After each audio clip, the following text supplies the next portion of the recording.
Ready start. महोदय, परिवार कल्याण कार्यक्रम हमारे देश में स्वास्थ्य कार्यक्रम के भाग के तौर पर 1952 से चलाया जा रहा है। यह केंद्र सरकार का कार्यक्रम है जो राज्यों के माध्यम से चलाया जाता है।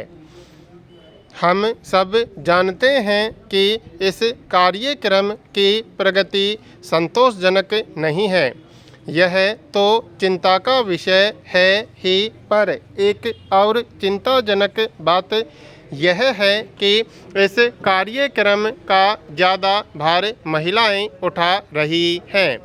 न सिर्फ विसंक्रमण में उनकी भागीदारी 96% है, बल्कि अस्थायी पद्धति में भी वही योगदान देती हैं।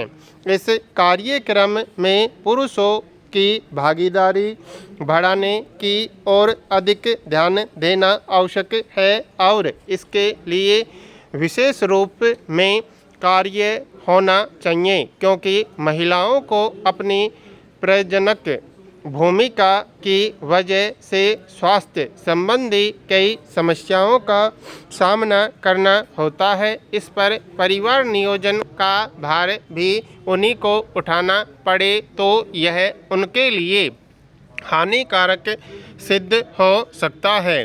भागीदारी के प्रश्न के अतिरिक्त परिवार नियोजन कार्यक्रम की असफलता के और कारणों का पता लगाना भी आवश्यक है।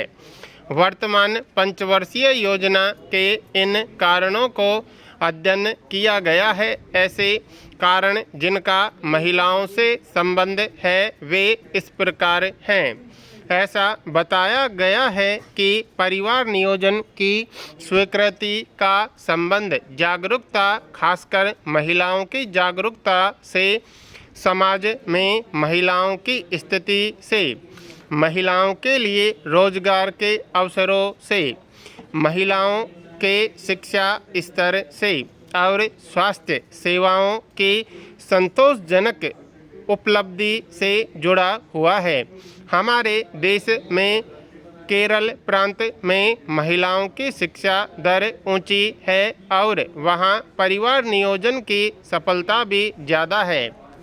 कुछ विकासशील देशों ने महिलाओं के लिए रोजगार के कार्यक्रम चलाए हैं और वहां परिवार नियोजन कार्यक्रम ज़्यादा सफल हुआ है, क्योंकि कामकाजी महिलाएं कम बच्चे चाहती हैं, इसलिए कि बच्चों की देखभाल का और रोजगार का साथ साथ चलाना कठिन है। हमारे देश में भी महिलाओं के लिए रोजगार उपलब्ध कराने के कुछ कार्यक्रम चलाए जा रहे हैं जो सुचारू रूप से चल रहे हैं। इन कार्यक्रमों के द्वारा महिलाओं को प्रशिक्षण और अधिक सहायता दी जाती है। निर्धनता उन्मूलन कार्यक्रम के विभिन्न क्षेत्रों में भी महिलाओं के लिए आरक्षण रखा गया है। इस योजना से दो तरह के लाभ हो सकते हैं। एक तो परिवार नियोजन की स्वीकृति पर अच्छा प्रभाव पड़ सकता है। दूसरे, महिलाओं के हाथ में कुछ धन भी आता है। महिलाओं के हाथ में धन आने से अनेक लाभ हैं। सबसे प्रमुख ये देखा गया है कि ऐसे परिवारों में बच्चों के पोषण स्तर में वृद्धि हुई है और ऐसे परिवार में ज़्यादा बच्चे पाठशाला जाते हैं, क्योंकि महिलाओं के लिए बच्चों का स्वास्थ्य और उनकी शिक्षा अधिक महत्वपूर्ण होती है। दूसरे, महिला के हाथ में धन आने से उसके परिवार में उनका स्तर कुछ ऊंचा हो जाता है। इसके बाद समाज में भी उनका महत्व कुछ बढ़ जाता है। महोदय, इसके अतिरिक्त महिलाएं बचत कर सकती हैं और अपनी पूंजी बचत कार्यक्रमों में लगा सकती हैं। इसके लिए सरकार ने मुख्य रूप से 2 योजनाएं चलाई हैं। एक तो मितव्ययी समूह योजना और दूसरे महिला समृद्धि योजना है।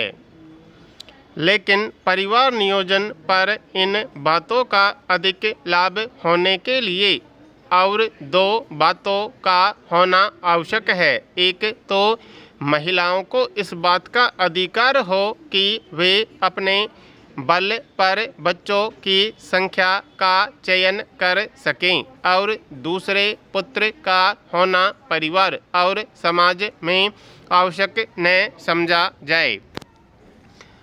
अभी बीजिंग में होने वाले अंतर्राष्ट्रीय महिला सम्मेलन में महिलाओं के इस विषय पर चर्चा की जाएगी। इसके महत्व को कम करने के लिए और अधिक सामाजिक सुरक्षा योजना का चलाया जाना भी आवश्यक है, क्योंकि वर्तमान में लड़का ही माता पिता की देखभाल के लिए उत्तरदायी है। ऐसा होने से परिवार नियोजन की सफलता में सहायता मिलेगी।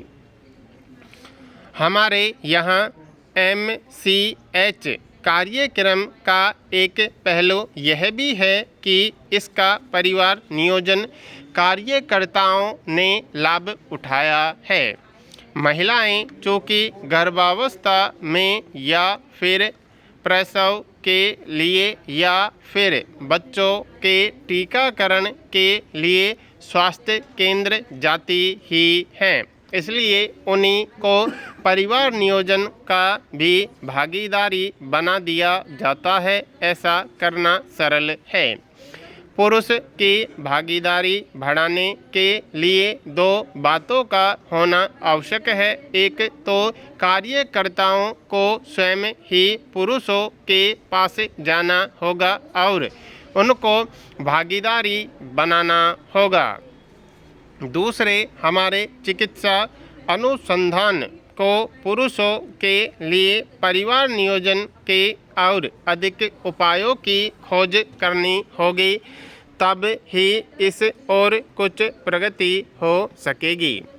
एक संतोषजनक बात यह है कि हमारे दूरसंचार के माध्यमों ने काफ़ी अंतराल के बाद फिर से पुरुषों की भागीदारी बढ़ाने के विज्ञापन को अपने परिवार नियोजन विज्ञापनों में सम्मिलित कर लिया है। अभी पुरुष नसबंदी के सरल और सहज होने की चर्चा की जा रही है। इसके बारे में फैली आशंकाओं के निवारण के भी प्रयत्न किए जा रहे हैं। इसके साथ साथ और भी बातें, जैसे लड़की और लड़के के अंतर को कम या समाप्त करने की बात, लड़के न होने में महिलाओं के निर्दोष होने की बात इत्यादि बताई जा रही है। इससे संभव ही जागरूकता बढ़ेगी, पर अभी बहुत कुछ करना शेष है तथा कुछ और बातों की ओर भी ध्यान देना होगा। हमारे देश में स्वयंसेवी संस्थाएं बड़ी संख्या में कार्य कर रही हैं और कुछ तो बहुत ही अच्छा कार्य कर रही हैं। कई संस्थाएं महिलाओं के विकास और उनकी जागृति के लिए कार्य कर रही हैं। ऐसी संस्थाओं का सहयोग परिवार नियोजन कार्यकर्ताओं के लिए लाभदायक हो सकता है। जहां पर संस्थाएं जागरूकता बनाएं, वहां कर्मचारी कार्यरत हों, तो ऐसे सामंजस्य से अच्छी उपलब्धि हो सकती है। ये संस्थाएं पुरुषों की भागीदारी बढ़ाने के लिए भी काम कर सकती हैं। काम करने वाली संस्थाओं को मंत्रालय की तरफ से आर्थिक सहायता भी दी जाती है।